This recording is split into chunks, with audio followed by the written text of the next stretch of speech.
హ్మ్. ఏంటి సార్ ఈ వంశీ బెయిల్‌ని ఎలా చూడాలి?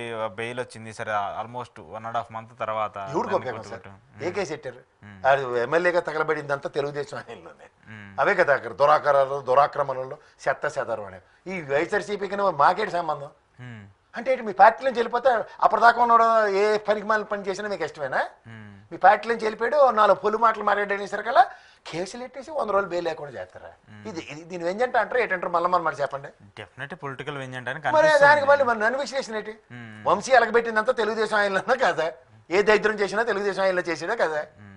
ఆయన ఎమ్మెల్యేగా ఉండి తెలుగుదేశం ఎమ్మెల్యేగా ఉండే చేసి సస్పెండ్ చేశారా? లేదు. మరి మాకేంటి ఉద్ధరింపు? పార్టీ బెయిల్ ఇస్తేనంటే సస్పెండ్ బెయిల్ ఇవ్వకపోతానంటే. బెయిల్ ఇవ్వరని కాదు, ఆ పొలిటికల్ వెంజెండాకి కోర్టులు సరే ఏదో కన్సిడర్ చేసి ఖచ్చితంగా 90 రోజుల్లో పడే సంబంధించి ఇప్పుడు 105 రోజులు ఎంతోనండి, ఖచ్చితంగా 105 రోజుల లోపల ఇచ్చి తీరాలా? That is not mandatory. So mandatory పాలసీలో మీరు ఇక బెయిల్ వచ్చింది సంతోషం, 4 రోజులు కొనుక్కు రోగంతో ఇంట్లో పడి ఉంటాడు, రెస్ట్ తీసుకుంటాడు, మళ్ళీ ఉద్ధరిస్తాడు, జుట్టుకు రంగు వేసుకుని బయటకు వస్తాడు, అంతే. ఇంకేటి చేస్తాడు? మళ్ళీ పాలిటిక్స్లో ఉన్న పాలిటిక్స్ చేయాలి కదా, ఇంకోటి ఏం చేస్తాడు? ఏముంది, బీజేపీ శరణ బీజేపీకి పోతాడు, భయం అయితే. అయితే మూసుకుని 4 రోజుల పాటు ఓపీ పడితే నెక్స్ట్ ఎలక్షన్ వస్తుంది, వైఎస్ఆర్సీపీ టికెట్ ఇస్తే అప్పుడు ఆలోచించవచ్చు. అది సోదరులు అడ్డ, వీటితో కాదని విషయం అర్థమైపోయింది. ఇంకెందుకు గోల? ఎందుకని మళ్ళీ ఆయన కూడా 2 సార్లు ఎమ్మెల్యే గెలిచిన. నేను అదే చెప్తున్నాను సార్, అక్కడ ఖచ్చితంగా ఆయన ఎవరండి ఇప్పుడు గెలిచినోడు?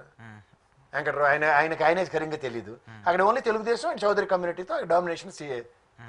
ఇప్పుడు మనకి బ్యాక్వర్డ్ నియోజకవర్గాలు ఎలా ఉంటాయి, అది కొన్ని అడ్డాలు ఉంటాయి తెలుగుదేశానికి. అదొకటి. గన్నవరం తెలుగుదేశం చౌదరిల వలన గెలిచే నియోజకవర్గం. క్యాస్ట్ ఈక్వేషన్ ఎక్కువ పనిచేస్తుంది. ఇది ప్రూవెన్ ట్రాక్. దాన్ని పట్టుకుని ఊరికే మనం పీకులు ఆడుకుని ఇది వదలలో ఏదో అయిపోద్ది అంటే వేరే నియోజకవర్గం చూసుకోవాలి, డీలిమిటేషన్ అయితే. లేదంటే పంచాయతీలు మూసుకొని పని చేసుకోవాలి. డీలిమిటేషన్ అయ్యే పరిస్థితులు ఉంటే లేదో చూద్దాం. సరే, నేను మీకు ఒకటి వినిపిస్తాను. ప్రస్తుతం మంత్రి గారు ఒక మాట మాట్లాడుతున్నారు. రోడ్లకు కావచ్చు అన్నిటికీ అదే వాడుతున్నారు కదా ఇప్పుడు అంతా కూడా తీసుకెళ్ళి. ఇంకా మీకు అంత పికప్ అవ్వలేదు కదా సార్, ఇంకా అమరావతి పనులే మొదలవ్వలేదు, ఇంకా రోడ్లే మొదలవుతాయి సార్. మీరు గత 8 నెలల నుంచి మేము అమరావతినే లైన్లో తీసుకురాలేకపోయాం. ఇంకా రోడ్ల పనులు ఏడ మొదలవుతాయి మీరే చెప్పండి. ఏమన్నా మొదలైనయా? గత ప్రభుత్వంలో ఏమన్నా ఉన్నాయా? ఈ ప్రభుత్వంలోనే కదా నేషనల్ హైవే తప్పితే ఏమన్నా ఉందా? కాబట్టి పనులు మొదలైనాక టెండర్కి వెళ్ళాం కాబట్టి టెండర్ బోర్డుకి వెళ్తుంది, కానీ ఇటువంటి రాజధాని అంటే కేసినేని చిన్ని గారు దీనికి సంబంధించి అమరావతి రాజధాని పనులు ఎంతవరకు వచ్చినాయి ఏంటి అని అంటే, మాకు అది చూసుకోవడానికి 8 నెలలు 9 నెలలు పట్టింది. ఇప్పటివరకు ఇంకా ఏం మొదలవ్వలేదు. అది మొదలవడానికి ఇంకా ఒక సమయం పట్టుద్ది, 1 సంవత్సరం వరకు పట్టుద్ది.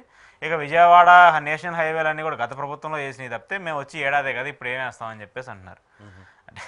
అంటే ఇప్పుడు నాకు అర్థం కాదు, అంటే విజయవాడ సంబంధించి గత ప్రభుత్వంలో ఎంతో కొంత డెవలప్మెంట్ అయ్యిందని చెప్పేసి ఆయన ఒప్పుకుంటున్నారా, లేకపోతే దాన్ని చేంజ్ చేసేలాగా మాట్లాడుతున్నారా? కొన్ని మాలోకం మాటలనే ఉంటాయి సార్. ఎర్రి మాలోకల్లో నిజాలు మాడతారు వాళ్ళు. అవి అలాగే చూడాలి. నేను ఎందుకు చెప్తున్నానంటే, వాళ్ళ అన్నయ్య ఎంపీ ఎవరు ఆయనలో మొదలెట్టారో వాళ్ళ బాజీ గారిని ఒక ఆయన ఉంటారు, ఆయన బీజేపీ అధికార ప్రతినిధి.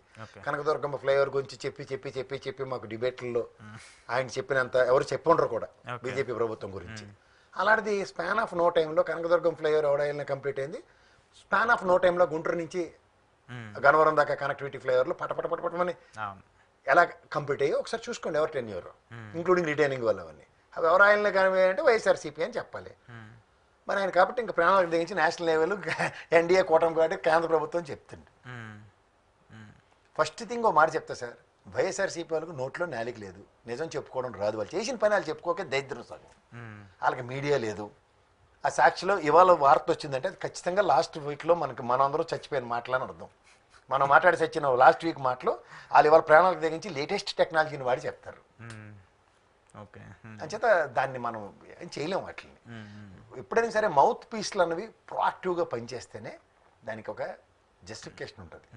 నిజం ఈ రోజుల్లో చూడండి, చెప్పిలోపుగా అబద్ధాలు చెప్పులు వేసుకుని ఊరంతా తిరిగి వచ్చే అనే ఒక సామెత ఏదైతే ఉంటుందో అది వైఎస్ఆర్సీపీ గ్రహించగలిగితే చాలా బాగుంటుంది.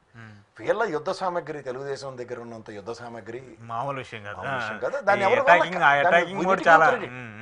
వాళ్ళ పని ఏ పద్ధతిలో చేస్తారో దాన్ని మనం చూసి నేర్చుకోవాలి తప్ప నీకు ఆ చేతనం ఉన్నప్పుడు గమ్మున ఉండడమే, ఇలా చిడతలు కొట్టుకోవడమే నీ పని.